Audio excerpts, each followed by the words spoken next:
Aujourd'hui, on vous parle de manga, d'enquête et d'intrigue.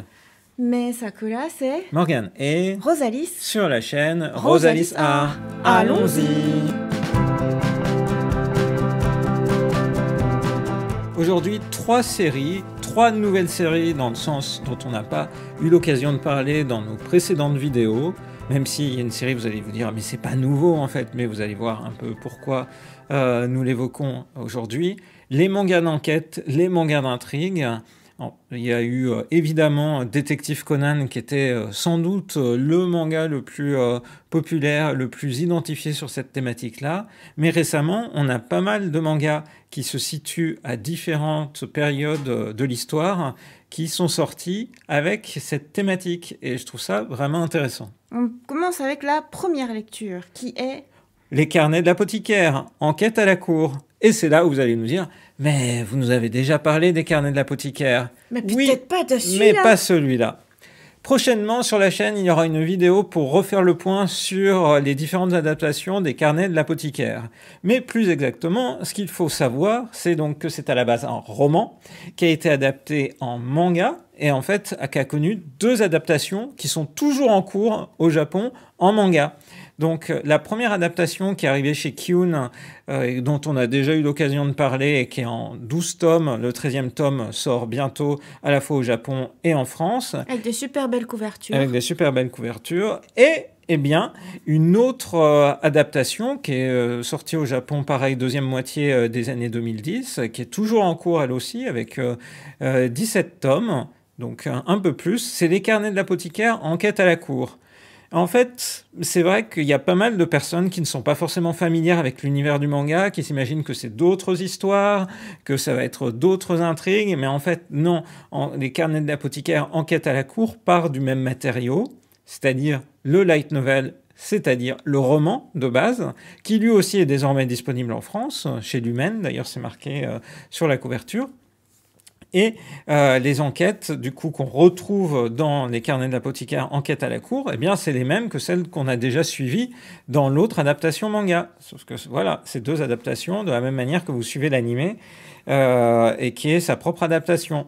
Avec une narration qui est différente. Avec une narration différente, c'est-à-dire qu'il y a des points de focalisation qui sont parfois différents, des personnages qui sont sur lesquels on passe plus de temps que d'autres ou pas.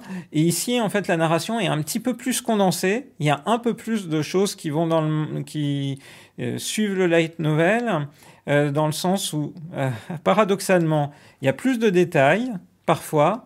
Parce que c'est plus compact, là où l'autre manga qui était paru chez Kiun a une narration qui est un peu plus dilatée en termes de nombre de volumes. D'ailleurs, ça se voit tout de suite parce que l'équivalent en fait des 3 premiers tomes du manga correspondent à 4 tomes de l'autre édition. Donc moi, ce que j'aime avec cette version-là, déjà, en fait, même si c'est un style différent, j'aime bien le chara-design et les personnages. Ah bon, moi je trouve que les couvertures sont beaucoup moins belles, les yeux sont plus rétrécis et t'as moins une esthétique centrée sur le personnage. Oui. En fait, t'as l'impression que ça représente surtout une situation. Oui, tout à fait. Et pour le coup, c'est un peu moins impactant. On va dire nativement, moi j'irais plus vers l'autre manga. D'accord. Et quand tu ouvres, moi je trouve que ce trait assez fin. Oui, à l'intérieur du manga, je trouve c'est superbe. Voilà, c'est Jinchi magnifique. Et puis, du coup, Mao Mao, pareil en fait. Je trouve que cette finesse, je trouve le manga presque plus facile à lire que l'autre adaptation. Parce que celui-là, en termes de dessin, c'est vraiment très très net, stable. Enfin, je sais pas comment dire. Bon, j'apprécie vraiment le dessin, les expressions des personnages et la manière dont c'est représenté. Et là, par exemple, on est dans le premier tome, on voit tout de suite l'empereur avec la concubine, la petite fille, etc. Donc il y a des choses qui arrivent beaucoup plus vite que dans l'autre version. Voilà. Et donc, on rappelle les carnets de l'apothicaire en quête à la cour. C'est de manière générale l'histoire des carnets de l'apothicaire. C'est donc une jeune apothicaire, Mao Mao, qui a été euh, volée, comment dire, kidnappée, et qui a Oui. été revendue par des brigands à la cour pour travailler à la cour. Il se trouve qu'elle est très éduquée. Et très vite, en fait, elle se fait remarquer, notamment par ses talents de déduction et d'enquête.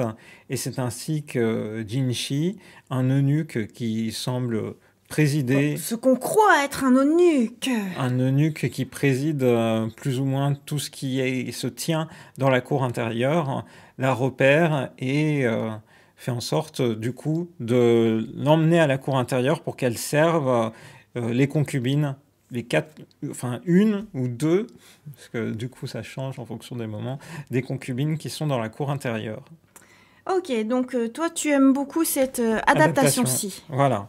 Je trouve que Et tu c'est prends très plaisir chouette. Je prends plaisir à relire, du oui, coup. à lire cette Ou à redécouvrir. adaptation-là, Voilà. Chez même Nana. si tu connais l'histoire Même si par je connais l'anime. l'histoire. Par l'animé et par le light novel. Ça fait beaucoup, hein, à la fin. Oui. Ouais. Et là, je trouve que c'est vraiment intéressant de voir comment c'est mené et de voir comment chacun finalement réinterprète. Et d'ailleurs, pour l'animé, c'est pareil. Je trouve ça intéressant de voir comment il y a des partis pris qui sont faits, qui diffèrent par exemple de la manière dont certaines scènes sont amenées, à la fois dans le roman et dans le light novel, dans le roman et dans le manga. Est-ce qu'on passe à la deuxième lecture? On peut passer à la deuxième lecture, mais Alors, si c'est je parle parti. des carnets de l'apothicaire, c'est justement parce qu'il y a un manga qui vient de paraître chez Kyun, qui peut faire penser aux carnets de l'apothicaire, notamment T'as dans le... l'impression que c'est le même univers. Voilà.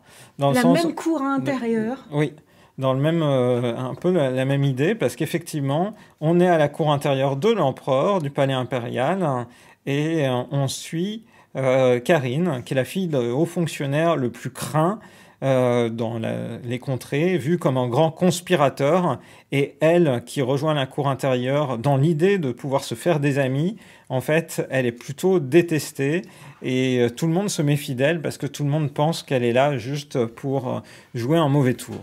Oui, c'est marrant parce que du coup, dans le titre, il est dit que la chose qu'elle veut faire, c'est vivre une vie tranquille, un peu slow life.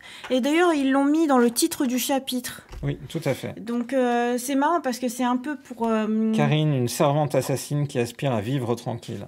Donc, ça fait un petit peu comme si ça faisait isekai, ouais, j'ai des compétences, mais en fait, la seule chose que je veux, c'est vivre tranquille. Sauf que là, sa compétence spéciale, c'est d'être assassin.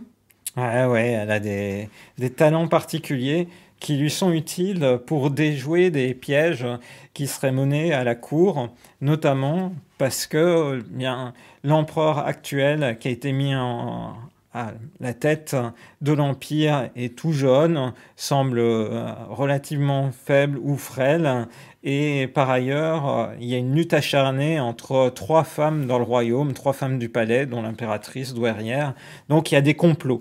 Et effectivement, elle a été très bien, entre guillemets, éduquée par son père, là plutôt... Entraîné. Voilà, non pas véritablement, totalement pour mener des enquêtes, mais en tout cas pour se battre si nécessaire. Donc elle a des compétences physiques absolument remarquables. Pour assassiner en un coup.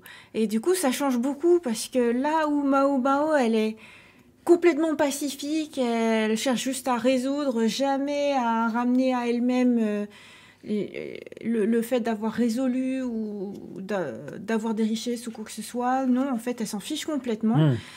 Elle cherche juste à résoudre, voire même à avantager d'autres personnes et tout. Là, ici, t'as plus un sentiment un peu... c'est ce qu'il dit à un moment, c'est faut résoudre le mal par le mal. Et je trouve que même si c'est la même ambiance, au final, c'est tellement pas la même sentence que c'est pas du tout pareil. Ah non, je suis tout à fait d'accord. On peut s'imaginer, c'est bien pour ça que je l'ai présenté dans cette succession, en commençant par les carnets de l'apothicaire. On pourrait s'imaginer qu'on va se retrouver face au même type d'aventure, le même type d'héroïne, mais là, clairement pas. Hein. L'héroïne est plus sombre, la manière dont elle résout les enquêtes est beaucoup moins, entre guillemets, pacifique, puisque Mao Mao, elle... ne s'attaque à personne quand elle réalise ses enquêtes, et elle a plutôt tendance aussi à chercher à minimiser au maximum les dommages collatéraux qu'il peut y avoir quand elle découvre qui sont les personnes qui ont commandité tel ou tel mauvais acte. Moi, je trouve que c'est pour ça qu'on aime bien ce perso. Ouais. Là, du coup, Karine, pour la peine, elle est clairement plus Justicière, en quelque sorte. Tout à fait. C'est un peu l'exutoire. L'exutoire. C'est de te dire, voilà, il y a quelqu'un qui veut du mal à l'empereur, il y a quelqu'un qui cherche à fomenter un truc. Elle, bon, bah voilà, gros nettoyage, et comme ça, il n'y a plus rien qui pose problème. Voilà. Sauf que évidemment, il y a d'autres personnes qui complotent. Donc on voit bien que si c'est sous-titré Le Palais des Assassins, c'est qu'il y a bien du monde qui veut justement créer et provoquer des assassinats. Donc là où dans les carnets de l'apothicaire, les enquêtes sont généralement... Au départ, on pense que c'est plein d'enquêtes qui sont séparées les unes des autres. Et en fait, tout se recompose généralement vers la fin d'un tome du roman, ou en tout cas, du coup, après plusieurs chapitres du manga. Une grande conspiration. Une grande conspiration. Là, on est dans le début du manga des Palais des Assassins, parce que on n'est pas dans une adaptation de roman, là, pour la peine. On est dans une œuvre originale, qui est prépubliée au Japon dans un magazine qui est plutôt CNN, donc qui est Spirits, avec une série en cours. Même si on vient d'avoir le premier tome, la série, elle compte 5 tomes au Japon. Le 5e tome sort le 19 mars 2024 au Japon, donc on est vraiment dans le début d'une histoire et d'une intrigue.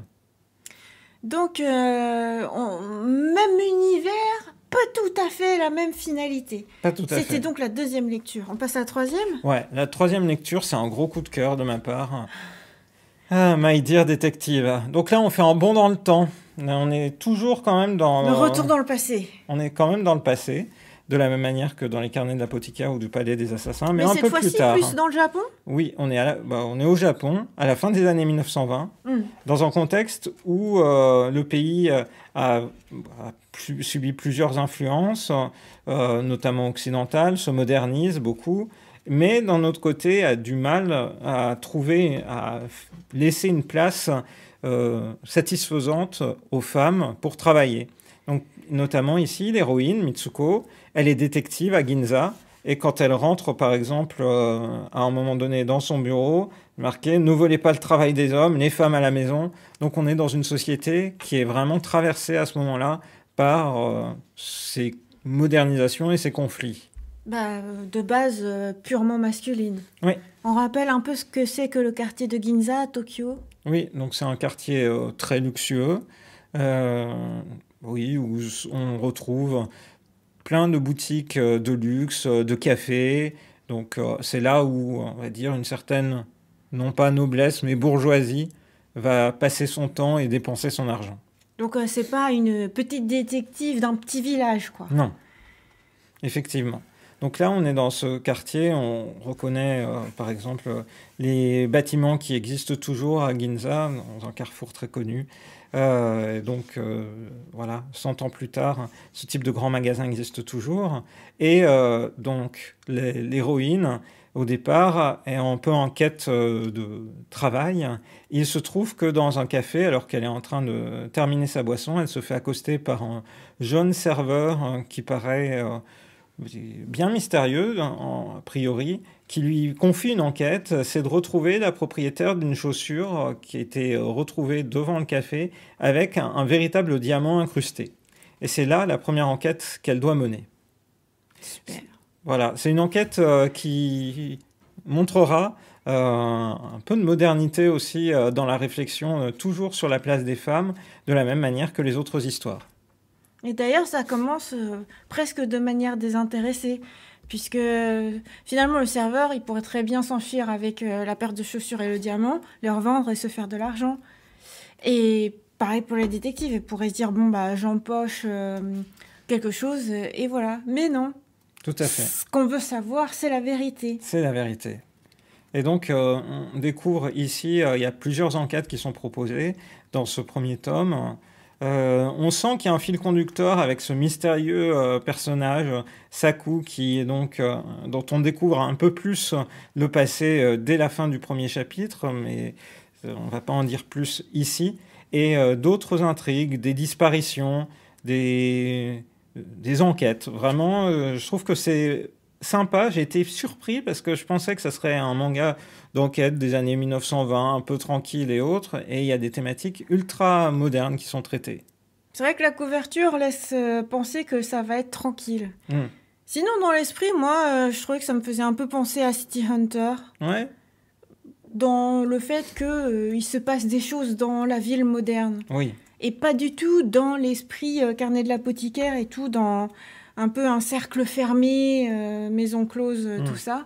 Là, c'est vraiment ouvert avec des gens qui peuvent être dans n'importe quel domaine de travail, quartier et tout ça. Donc, c'est dans le domaine enquête, mais pas du tout dans le même esprit. Tout à fait. Avec un trait, là encore, plutôt fin. Pas énormément de trame. Ce choix de contraster les blancs et les noirs, et notamment vis-à-vis des cheveux des personnages, sur lesquels il y a toujours un soin particulier qui est apporté. Donc j'ai trouvé que c'était un titre vraiment intéressant, qui est en cours de parution au Japon. Donc c'est prépublié, là encore, dans un magazine qui est plutôt seinen, donc plutôt adulte, Manga Action. Et le 6e tome au Japon sort le 28 mars de cette année 2024. Donc série en cours, donc qui vient de démarrer en France, avec ce tome 1 très prometteur. Super. On a donc nos 3 lectures, enquête, énigme... Voilà, dans des styles très différents. Vous l'avez compris, avec les carnets de l'apothicaire, toujours un énorme coup de cœur pour cette série, Le Palais des Assassins et My Dear Detective qui nous plonge dans le Japon d'il y a 100 ans. Voilà. Du coup, j'espère que ces découvertes vous auront plu, vous auront donné envie de vous plonger dans d'autres titres. J'aime bien parcourir ainsi des nouvelles séries. On espère que cette vidéo vous a plu. On vous donne rendez-vous très bientôt dans une prochaine vidéo sur la chaîne de Rosalie. Bye bye.